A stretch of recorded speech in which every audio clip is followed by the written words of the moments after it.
Bienvenue dans ce nouvel épisode d'Oh là là, la France, le podcast qui te permet d'améliorer ton français ainsi que de mieux comprendre la France, les Français, leur vie et leur culture. Moi c'est Manon, ton hôte et ta professeure de français.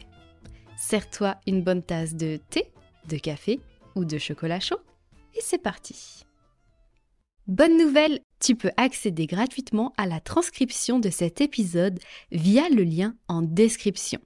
Et pour aller plus loin, rejoins Oh là là la France plus. Tu y trouveras la transcription complète, des exercices avec correction, des bonus exclusifs, l'accès à la communauté d'Oh là là ainsi que des épisodes en exclusivité.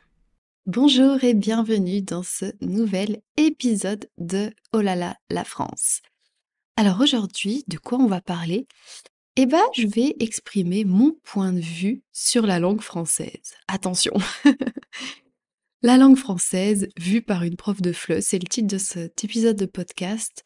Souvent on me demande pendant les cours mon avis sur la langue française. Je vais te le dire aujourd'hui et peut-être que tu vas être étonné.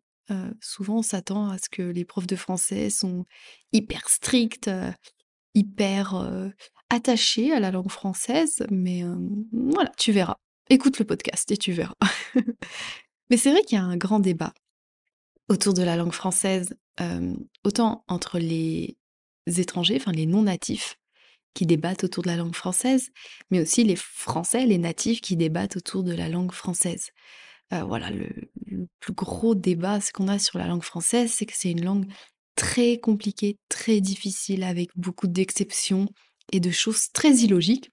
Il y a des choses logiques quand même. Quand on s'intéresse un peu à la grammaire, il y a des choses logiques et parfois il y a des choses complètement illogiques. Et je vous comprends tellement d'avoir des difficultés pour apprendre le français. Mais je vous donnerai à la fin mes conseils en tant que prof pour pallier ces difficultés, c'est-à-dire pour aller au-dessus de ces difficultés et pour réussir à parler français sans cet aspect « oh que c'est difficile ». Alors je vais commencer, j'espère que je vais pas trop me perdre dans le fil de cet épisode, mais je vais commencer par parler de mon expérience avec la langue française parce que j'ai appris la langue française. Alors pas comme vous, je l'ai appris en tant que native, je l'ai pas appris comme seconde langue, c'est ma langue maternelle. Alors de base, on va dire en école primaire, donc c'est là où tu commences à apprendre le français, hein, notamment en CP où tu apprends à lire et à écrire. J'avoue, j'ai pas de souvenir de ça. Pas du tout. Mais j'ai souvenir que j'avais de bonnes notes à l'école, donc j'étais pas la meilleure, euh, mais pas la plus mauvaise, ni oui, j'étais pas mauvaise à l'école, j'avais des bonnes notes, je m'en sortais plutôt bien. J'ai toujours eu une tendance à être plus littéraire que forte dans les mathématiques. J'ai toujours été mauvaise en sciences et en maths. Pourtant, j'aimais ça, mais les sciences et les mathématiques ne m'aimaient pas, surtout les maths. Mais oui, j'ai été toujours intéressée par la... Alors, je ne veux pas dire la littérature, mais surtout pour les matières littéraires, comme j'adorais et j'adore toujours l'histoire, c'était ma matière préférée. L'histoire et les langues étrangères. C'était vraiment mes matières préférées et j'avais vraiment un intérêt pour ces langues. Alors bizarrement, les matières comme le français pur et la littérature, c'était pas... Je détestais pas, mais j'aimais pas plus que ça. Je sais qu'enfant, je n'étais pas très forte en grammaire ni en orthographe. Comme vous, je ne comprenais rien. Et en fait, je pense que la plupart des écoliers font ça, c'est qu'ils apprennent automatiquement. Ils ne comprennent pas la grammaire, ils l'apprennent automatiquement. Et ça, je trouve que c'est dommage. À l'école, alors je sais pas si c'est trop tôt, on est peut-être trop immature enfant pour apprendre la grammaire d'une façon logique et intuitive. Mais voilà, je trouve que c'est un peu dommage qu'on ne propose pas plus de méthodes intuitives envers la grammaire. En tout cas, moi, c'est ce que je fais avec mes étudiants et je trouve que c'est la meilleure méthode pour apprendre la grammaire. Mais bref, en gros, je suis plutôt littéraire, enfin j'étais plutôt littéraire à l'école. C'était pas mon fort, la grammaire et l'orthographe. J'étais pas nulle, mais j'étais pas la meilleure. mais mon intérêt était plus vers l'histoire et les langues étrangères et j'adorais l'école. J'adorais apprendre, j'adorais aussi partager, enfin, voilà, j'ai toujours eu un je savais q enfin, je sais pas si je peux dire que je savais, mais j'adorais l'enseignement. Donc voilà, je gardais en tête que j'allais peut-être, me diriger, dans ce métier, dans le métier de l'enseignement. Voilà, en fait, après, je me suis dirigée dans des études de commerce international, rien à voir. En fait, comme j'aimais tellement les langues étrangères et le voyage, je voulais trouver un métier qui me permette de voyager. Donc, je me suis dirigée vers le commerce international.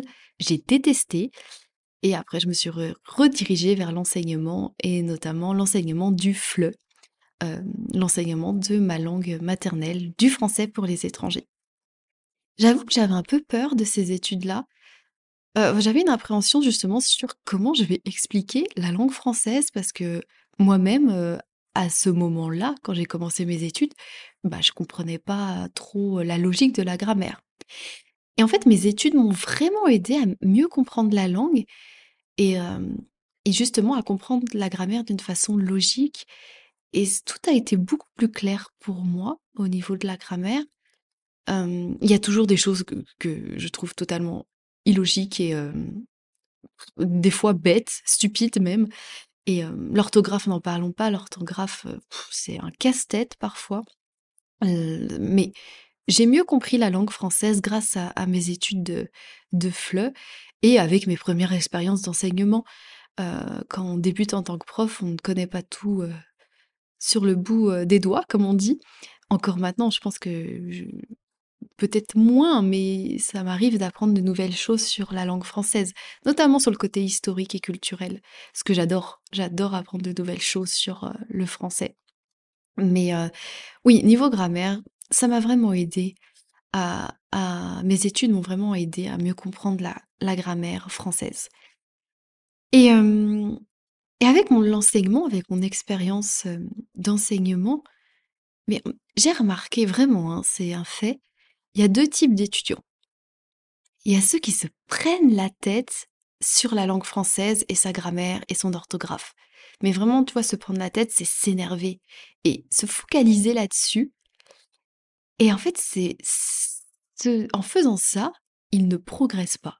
Vraiment, les personnes que j'ai vues stressées, perfectionnistes, je vais pas leur jeter la pierre parce que je suis hyper perfectionniste, mais dans l'apprentissage des langues, on ne peut pas être perfectionniste, c'est impossible. Même un natif ne parle pas parfaitement français, ne parle pas parfaitement sa langue native. Donc, toi-même qui apprends cette langue comme deuxième langue, tu ne pourras jamais parler parfaitement. Ça, faut se le mettre en tête directement. Heu, Moi-même qui suis hyper perfectionniste, quand je parle anglais, je sais que je fais tellement d'erreurs de prononciation, de grammaire, mais bizarrement, ça ne me dérange pas. Je veux dire, l'important, c'est si on me comprend, ah, c'est mon objectif. Que tu me comprennes, que j'arrive à peu près à exprimer mon idée, c'est mon objectif.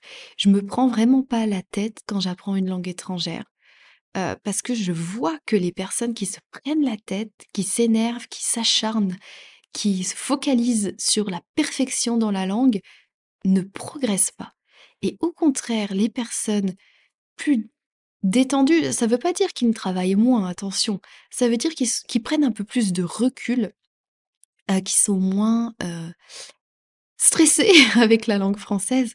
Bah, ils progressent tellement plus vite. Vraiment, c'est incroyable. Et ça, c'est dur à enseigner puisque ce n'est pas enfin, c'est un apprentissage psychologique. Et tant que la personne n'a pas ce déclic-là de lâcher prise avec le français, c'est, heu, c'est très dur, de l'aider, malheureusement. Donc un de mes premiers conseils, c'est vraiment d'arrêter de se prendre la tête sur le français. Oui, le français, c'est difficile. La grammaire est chiante, horrible, très, compliquée. Enfin, pas si compliquée que ça non plus, parce qu'elle est logique quand même. Mais je pense que plus tu te prends du recul avec la grammaire française, mieux tu la comprendras. Mieux tu l'appréhendras. C'est un peu comme un un cheval sauvage, un cheval fou, la grammaire française, que tu essayes de dompter. Plus tu essaieras de le dompter, plus il sera énervé, plus il sera en colère et ne voudra pas se laisser dompter. Mais si tu prends du recul, tu lui laisses de l'espace, et bah, petit à petit, vous allez commencer à vous connecter. Mon Ma métaphore est très bizarre, mais je l'aime bien finalement. Donc c'est ça, mon premier conseil, c'est vraiment arrêter de se prendre la tête avec la grammaire française ou la difficulté tout simplement du français. Vas-y petit à petit. Je sais que vous détestez qu'on dise qu'il faut apprendre petit à petit, mais c'est la vérité. C'est impossible d'apprendre n'importe quelle langue étrangère rapidement, sauf si tu passes 12 heures par jour à le faire. Là, peut-être que tu y arriveras. Mais sinon, franchement, oui, c'est meilleur conseil, ne pas se prendre la tête. Je te le dis, je le vois avec mes étudiants, ceux qui se prennent la tête, qui sont stressés, qui voient que les difficultés du français ne progressent pas. Ceux qui sont un peu plus légers, je veux dire, ils travaillent toujours autant, mais ceux qui sont plus détendus avec la langue française, qui prennent du recul, qui sont patients avec eux-mêmes et envers la langue française, progressent beaucoup plus vite. C'est un truc de fou. Donc ça, c'est mon premier conseil en tant que prof de FLE pour apprendre la langue française. Après, mes conseils, tu vas me dire, tu les connais sûrement, tu penses qu'ils sont simples, mais ils sont hyper puissants. Écoutez du français authentique, regardez des séries en français, regardez YouTube en français, et écoutez des podcasts comme Oh là là France Plus en français. C'est la clé. Écoutez beaucoup de contenu authentique. Donc, pas où les personnes parlent comme ça, parce que si tu t'habitues à ce qu'un Français parle comme ça, et bah quand tu arriveras en France et qu'on parlera normalement et qu'on parlera comme ça, tu ne comprendras rien. Donc un contenu authentique, c'est quand la personne ne change pas sa façon de parler. Si t'es débutant, oui, commence par les contenus où les profs parlent plus doucement. Si t'as un niveau B1, intermédiaire, plus de B1, là tu restes sur du contenu normal, authentique. Moi je parle authentiquement dans mon podcast, je vous précise. Il y a des personnes qui trouvent que je parle lentement, mais non, je pense que c'est juste ma façon de parler. Voilà, écoutez beaucoup de français, faire des exercices de shadowing, ça, c'est, banger. C'est vraiment surtout si tu veux travailler ta prononciation. Le shadowing, j'en parle tout le temps sur ma chaîne YouTube, pardon. Tape shadowing Oh là là French Course et j'ai fait plusieurs vidéos dessus si tu ne sais pas encore ce que c'est. Peut-être que je ferai un épisode de podcast dessus. Dites-moi dans les commentaires si c'est ce que vous souhaitez. Mais exercice de shadowing et parler. Il y a pas de secret. Parler français tout le temps, enfin tout le temps, le plus que tu peux. C'est la clé, c'est tout. Écouter, s'entraîner, parler. Il y a rien de plus simple. C'est pas miraculeux, ça prend du temps, ça dépend de toi aussi, mais tu peux, atteindre des résultats, incroyables en quelque temps. Moi, j'ai vu des étudiants qui, faisaient ces techniques-là et qui sont passés de A2 à C1 en 2-3 ans, quoi. Et c'est fou. Et parler, ouais, rejoindre un groupe de conversation, avoir un partenaire de langue, tout est bon tant que tu parles. Même si tu parles tout seul, c'est déjà un bon commencement. Voilà, je pense que je pense pas avoir tout dit sur la langue française. Je pense que il y a tellement de choses à dire sur la langue française, mais ça va, je pense que je me suis pas trop, éparpillée. Mais voilà, mon point de vue sur la langue française, en résumé, c'est que oui, la langue française est hyper difficile. Même les natifs font des fautes. Moi, je fais aussi des fautes. Parce que c'est comme ça, c'est normal, c'est une langue difficile. C'est une langue vivante, qui n'est pas parfaite, qui est en mouvement, qui change. Il faut l'apprendre telle qu'elle est. Il faut l'accepter. Et il faut prendre du recul avec la langue française, arrêter de stresser dessus et de viser la perfection. Il faut viser la communication et non la perfection. Ça, c'est mon mantra concernant les langues étrangères et j'aimerais que plus d'étudiants adoptent ce mantra parce que ça leur changerait la vie, je pense. Voilà, donc c'était mon point de vue sur la langue française. Dites-moi si ce genre d'épisode vous plaît. N'hésitez pas à me donner plus d'idées de thèmes si vous voulez que je parle d'un sujet plus spécifique. Et voilà, n'hésitez pas à rejoindre le version podcast premium Oh là là la France Plus pour aller plus loin avec des exercices de vocabulaire, des exercices de compréhension et une expression écrite. Et si tu veux encore aller plus loin et justement parler français, bah, tu peux rejoindre nos cours de conversation euh, en petits groupes avec un prof natif dédié euh, pour toi, pour que tu puisses améliorer ton français à l'oral et que tu puisses parler de tous les sujets en français.